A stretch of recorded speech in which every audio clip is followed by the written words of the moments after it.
दोस्तों कैसे हैं आप लोग। तो आज हम लोग जो है गेट यानी graduate aptitude test in engineering संबंधी जो एग्ज़ाम है उसके संबंध में चर्चा करेंगे। तो जैसा कि जानकारी है कि गेट जो है ख़ासकर जो इंजीनियरिंग किए हुए छात्र हैं उनके लिए जो है बहुत ही महत्वपूर्ण हो जाता है। इंजीनियरिंग की किए हुए स्नातक यानी बीटेक किए हुए छात्र या बीई किए हुए छात्र।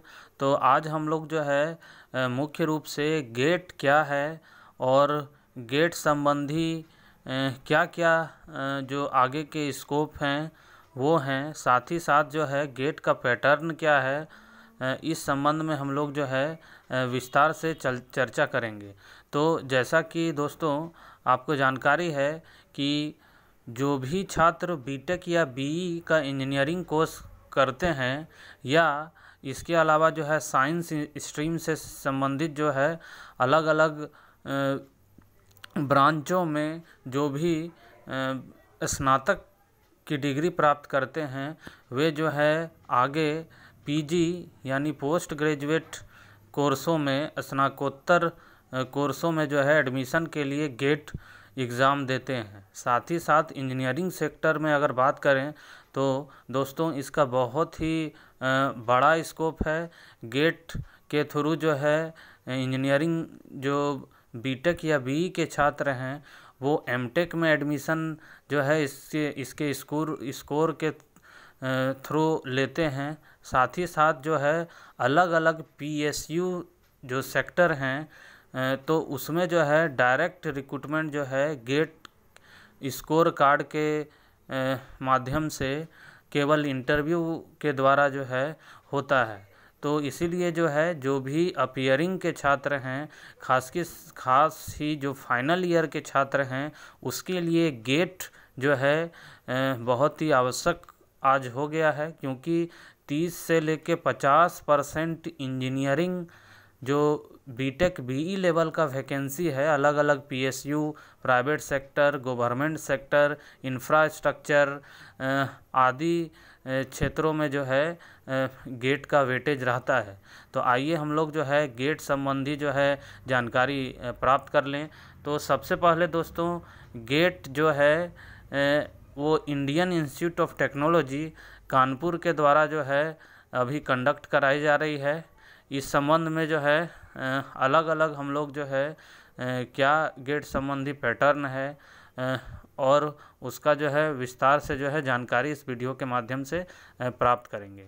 तो चलिए दोस्तों हम लोग देखते हैं इस संबंध में। तो गेट जो है वो उसका पैटर्न को सबसे पहले हम लोग देख लें।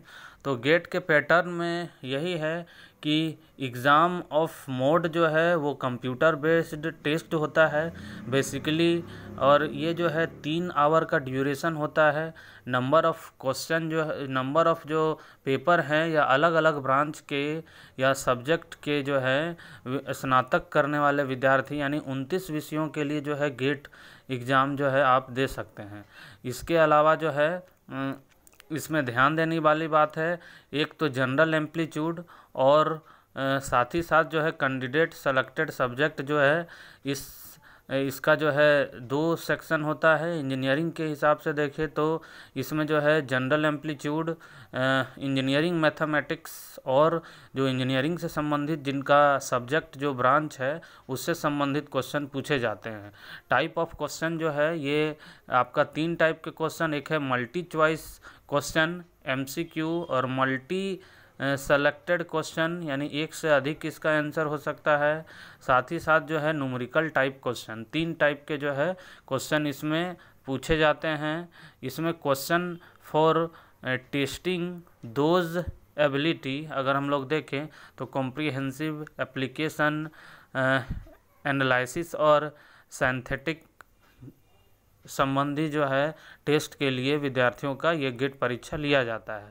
साथ ही साथ नंबर ऑफ़ क्वेश्चन अगर हम लोग देखें तो नंबर ऑफ़ क्वेश्चन जो है इसको 2 भाग में हम लोग बांटते हैं। साथ ही साथ जो है इसमें देखें तो जनरल एम्पलीट्यूड से 10 क्वेश्चन और 55 क्वेश्चन जो है सब्जेक्ट से, यानी टोटल 65 क्वेश्चन। लेकिन यही अगर हम लोग इंजीनियरिंग सेक्टर का बात करें तो ये सबसे इम्पोर्टेंट हो जाता है, ये वाला कॉलम।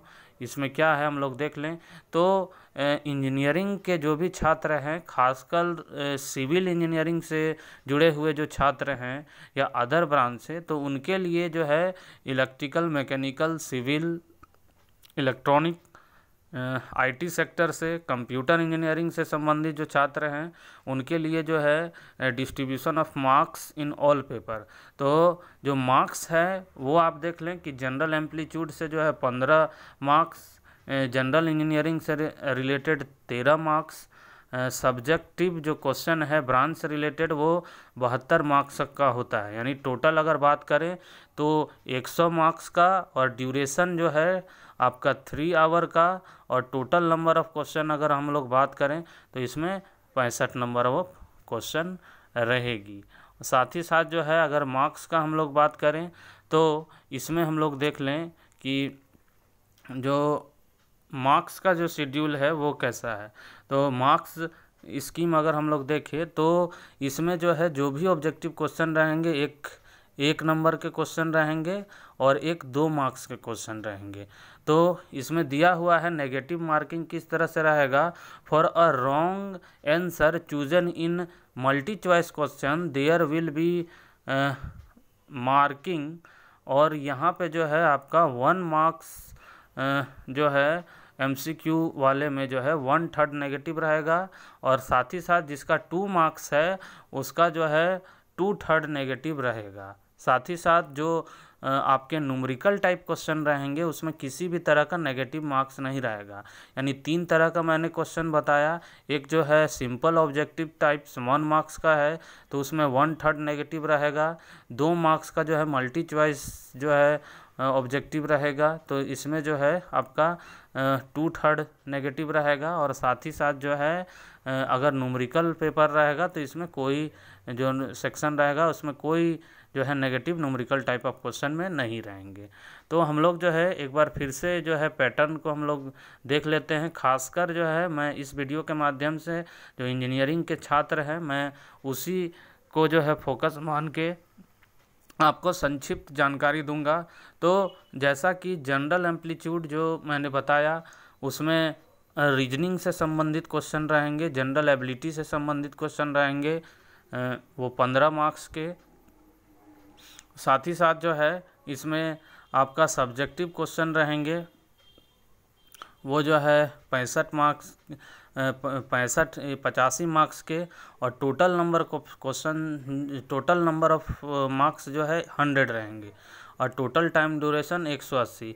इसमें जो है आपका सब्जेक्ट मार्क्स में जो है इंजीनियरिंग मैथमेटिक्स और प्लस में जो कोर ब्रांच सब्जेक्ट है दोनों यहाँ पे ऐड हैं। तो इसको देखते हुए जो है मैं खासकर जो civil engineering, electrical, mechanical, electronic और आईटी इंजीनियरिंग के छात्र हैं उसके लिए जनरल एम्पलीट्यूड से 15 नंबर ऑफ क्वेश्चन आपको ध्यान में रखना है। 13 नंबर ऑफ क्वेश्चन जो है इंजीनियरिंग मैथमेटिक्स से, और जो है 72 पर हम लोग देखें कि वो जो है आपका सिविल से संबंधित या मैकेनिकल, इलेक्ट्रिकल जो ब्रांच है उससे संबंधित कुल जो है आपका 100 नंबर ऑफ क्वेश्चन यहाँ हो जाएगा, जो कि इम्पोर्टेंट है। तो इस संबंध में जो है जान ले कि फॉर्म कब निकलती है। तो अगस्त सितंबर महीने में जो है गेट संबंधी फॉर्म निकलेगी, जिसको जो है आप देख सकते हैं, क्योंकि अभी जो है 2025 से संबंधित जो गेट होगा खासकर जो है छात्र अपियरिंग में है उन्हीं की तैयारी करेंगे। तो लगभग अगस्त के आसपास जो है अगस्त सितंबर माह में जो है ये फॉर्म निकलता है, इसको आप लोग ध्यान में रखेंगे। फॉर्म का जो फ़ी स्ट्रक्चर है वो इस प्रकार है दोस्तों।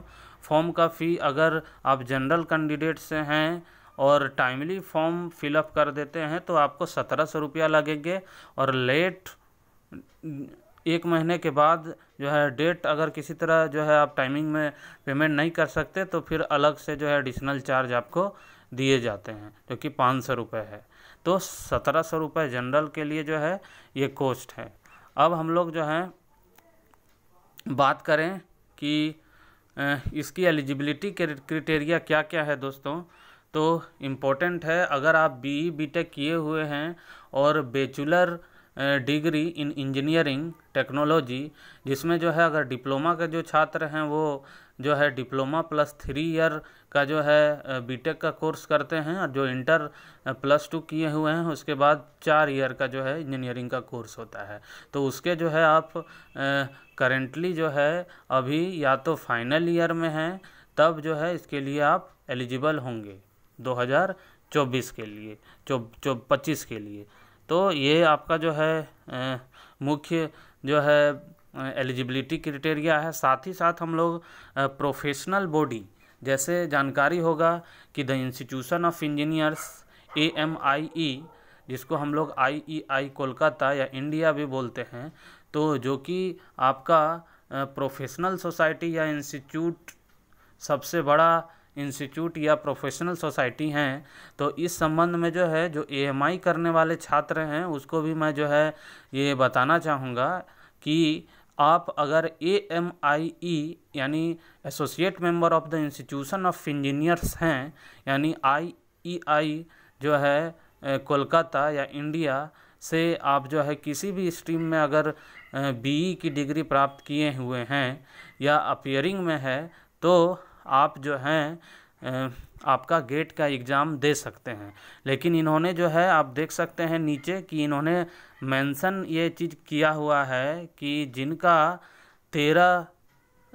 31 मई 2013 तक इनरोलमेंट हुआ है वो जो है फुल्ली रिकॉग्नाइज्ड हैं, और 13 के बाद जो एडमिशन लिए हैं, रजिस्ट्रेशन किए हैं, उसके लिए जो है यहाँ साफ लिखा हुआ है कि अगर आप एग्ज़ाम देना चाहते तो एग्ज़ाम दे सकते हैं, लेकिन जो है गेट जो अथॉरिटी है वो अगर एडमिशन आपका आगे नहीं हो पाता है तो किसी भी तरह से रिस्पॉन्सिबल नहीं होगा वो। तो थोड़ा सा इसमें दिक्कत है कि इनरोलमेंट जिनका जो है 31 मई 2013 तक है वो फुल्ली रिकॉग्नाइज है, और 13 के बाद जो है उनका जो है अभी रिकॉग्निशन AICTE के द्वारा जो है हटा दिया गया है, जो कि नोटिस भी दिया हुआ है। ये इस संबंध में जो है आप लोग जानकारी आगे प्राप्त कर सकते हैं।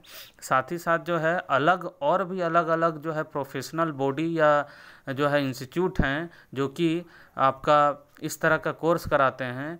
तो institution of civil engineers, institution of electronic and telecommunication engineering, उसके बाद the aeronautical society of India, the institution of chemical engineering, institute polymer और इन्वायरमेंटल ग्रुप, अगला है the Indian institute of metals, the Indian institute of industrial engineering. ये सारे professional body जो है इनके माध्यम से जो है आप अगर जो है पास आउट हैं या आप जो है अपीयरिंग में हैं तो आप जो है गेट दे सकते हैं।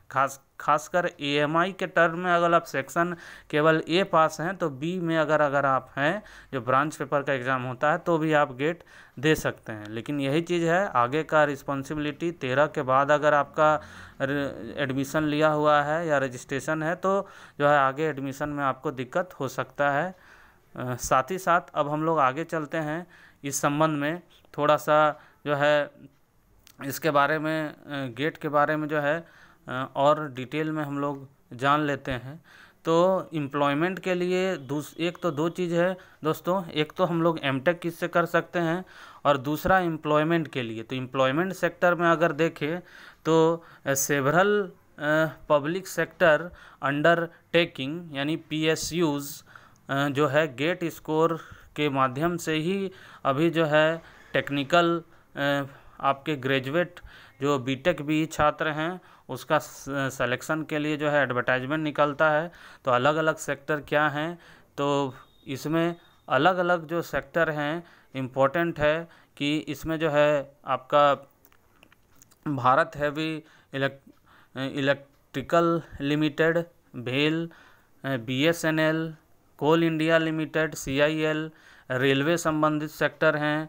उसके बाद फिर जो है आपका दामोदर वैली कॉरपोरेशन लिमिटेड, फिर जो है electronic corporation of India limited, engineers India limited, फिर जो है gas authority of India limited, GAIL, IOCL, आपका जो है ONGC, NTPC, तो इसके अलावा भी जो है जितने भी PSUs हैं, ज़्यादातर जो है सेक्टरों में जो है मैक्सिमम जो ग्रेजुएट लेवल का कोई भी एग्जीक्यूटिव पोस्ट या असिस्टेंट इंजीनियर के इक्विवेलेंट पोस्ट निकलता है तो उसमें गेट जो है कंपलसरी मांगा जाता है और केवल इंटरव्यू के आधार पे जो है लोगों का सिलेक्शन इसमें अच्छे अच्छे पद पे आप ले सकते हैं। इसके अलावा जो है अगर गेट आप किए हुए हैं तो IIT में, NIT में, साथ ही साथ अच्छे अच्छे इंजीनियरिंग कॉलेजों में आप जो है एडमिशन ले सकते हैं विथ स्कॉलरशिप। आपको अलग से भी जो है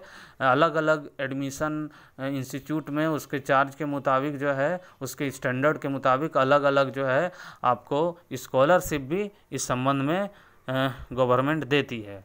तो ये इम्पोर्टेंट है, खासकर जो भी चाह रहे हैं बच्चा एडमिशन लेने इसका एग्ज़ाम देने संबंधी, तो आप इस संबंध में एग्ज़ाम दे सकते हैं। तो मुख्य रूप से जो है यही है दोस्तों। साथ ही साथ जो है इसके अलावा जो है मैं सिविल इंजीनियरिंग संबंधी जो है कौन कौन से सब्जेक्ट जो है मोस्ट इम्पॉर्टेंट है गेट के लिए, उसका नेक्स्ट मैं वीडियो बनाऊंगा। और इस संबंध में जो है आप लोग मेरे YouTube चैनल के साथ बने रहिए। जो फ्रेशर हैं खासकर वे जो है ज़रूर जो है इस बार 2025 में टारगेट लेते हुए जो है आप गेट दें, क्योंकि गेट से लगभग 40% सेक्टर में आप जो है जॉब ले सकते हैं। और जो है हायर टेक्निकल एजुकेशन यानी जो है MTech भी जो है आप गेट स्कोर के ही थ्रू मैक्सिमम कॉलेजों में एडमिशन ले सकते हैं। तो दोस्तों कैसा लगा आपको वीडियो? अधिक से अधिक जो अपीयरिंग के छात्र हैं, BTech के छात्र हैं, BE के साथ हैं छात्र हैं, उन तक जो है इस जानकारी को पहुंचाइए ताकि हम लोग जो है 2025 संबंधी गेट का प्रिपरेशन में जो है अभी से लग के तैयारी कर सकें और अच्छा रिजल्ट कर सकें। और इस सेक्टर में आगे जो है बहुत ही बड़ा स्कोप और संभावना है गेट संबंधी एग्ज़ामिनेशन को क्रैक करने के बाद। धन्यवाद दोस्तों, वीडियो को शेयर करें।